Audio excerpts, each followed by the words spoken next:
morning everyone, how's it going? Welcome to the channel, and whether you're new or returning, thank you so much for coming back once again. And yeah, I've got a cap on. You don't usually see me with a cap, but hey, something different. Yeah, I'm actually heading to the cinema this morning, as I'm actually going to see Snow White and the Seven Dwarfs on the big screen for the first ever time in this new series, Disney 100, but also in a classic movie trip. So I'm going to take you along with me right now as we head into the cinema, where it is absolutely pouring of rain today, which isn't great. So yeah, let's take you inside and I will see you in there.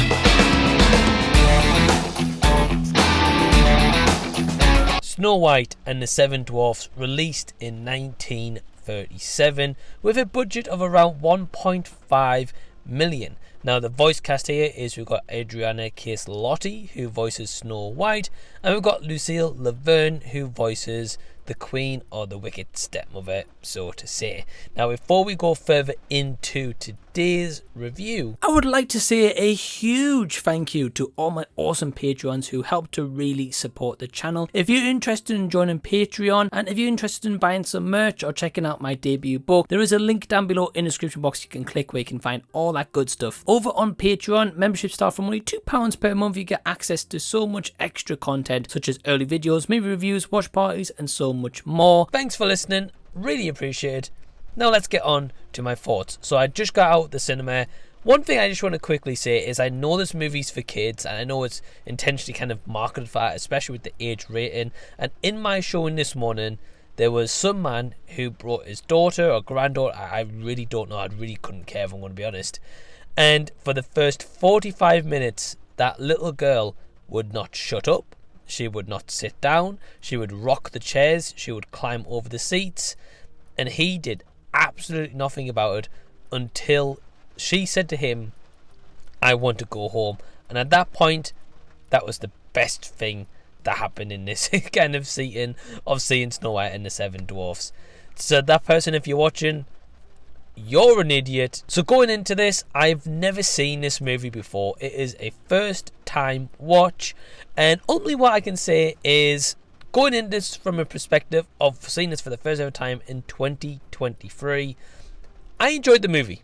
I think there's elements here that I think work really well, and I do want to commend firstly, like Walt Disney and the Disney Company firstly for getting this production off the ground, for costing 1.5 million, and for making this first ever animated feature, which does actually make this the oldest movie I've ever seen to date. I didn't see this in a high definition regloss kind of version. This was the original version of the movie, and for that I really enjoyed that. There's the animation here of that original kind of take still holds up for most part. A lot of it does work well. A lot of it is very nice, and it's very vibrant, it's very colourful. It's also very dark and sinister for when it needs to get to those points, with of course the Wicked Stepmother Queen, so to say.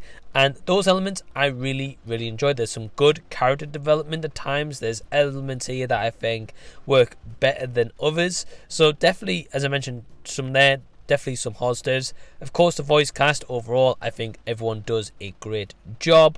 I think my favourite character of the Seven Dwarfs, for me personally, is Dopey. Provided a lot of laughs and a lot of the humour, and got a couple of chuckles and smiles out of myself. Really enjoyed that character. Also, I will give massive props. Snow White was likeable to an extent, which we'll get into, and I also really enjoyed the Queen, Lucille Laverne. I think as the voice steals the show. One of my favourite characters, by all means. Probably shouldn't be. I do have to go into some negatives here, which I picked out, which I don't think helped this movie. One of them being that the Prince character in here, right? So if you don't know the plot of Snow White and the Seven Dwarfs by now, or at least know of this, basically Snow White retreats to the woods because of their stepmother basically making her retreat, because as she sent an order to try kill Snow White. And at this point, Snow White retreats to the woods, and the Queen makes this kind of evil black magic, so to say, and basically the only way to revive Snow White is to get a kiss of her first love. Now this, of course, she loves the prince. They have one interaction in this movie right at the beginning for like a minute where they sing to each other. That's it. He has to be the first love, and she ultimately loves him straight away after this, although she pretty much talks to him about maybe one scene with the dwarf, like that's it. And then he's not on screen for the entire rest of the animation until like right at the end, randomly with some text in the middle. And I just felt like, why was this runtime not maybe cut a little bit shorter off the dwarves? Because we didn't need everything that we got with them.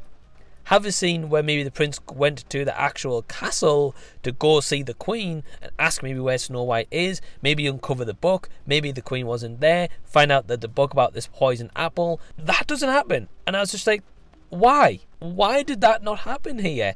We get it in a text to say that it was on a hunt, but I'm just like, it's dumb. It's really dumb. And also, Snow White, as it is likable till she becomes dumb, which was frustrating. And again, guys, I get this is an animation movie. I get I'm probably not the target audience, but I'm still got to give a fair criticism. She goes to this basic cottage in the middle of the woods. The dwarfs warn her, right, we're going out to work, and when you go out to work, don't let anyone in the house. She lets someone into the house. This random like witch, which looks disgusting looking, shows up with a random apple and says, come on child, bite this apple. Kind of like taking sweets from a stranger, so to say. She does. And I'm just like, what the hell are you doing right now? Seriously. And also, one other little gripe I've got is, why at one point do the seven little people sing hi ho, it's off to work we go, when they're coming from work and they're going home? Dumb. Anyway, besides all that, guys, ultimately to say, I still enjoyed the movie. I still think it's a good movie. I still applaud it for what it was able to achieve. But I just have to be honest with seeing this for the first ever time in 2023 as I'm recording this. I do have to look at it into a fair criticism. So my overall score for Snow White and the Seven Dwarfs is a 3 out of 5 stars. Have you seen this movie? Are you yet to see this animation movie and a beloved classic to a lot of people? Well, let me know down below in the comment section so we can continue the discussion down there. If you've enjoyed this video, give it a thumbs up, subscribe to the channel by clicking the red button down below, and until the next time I see you guys, I'll be seeing you later.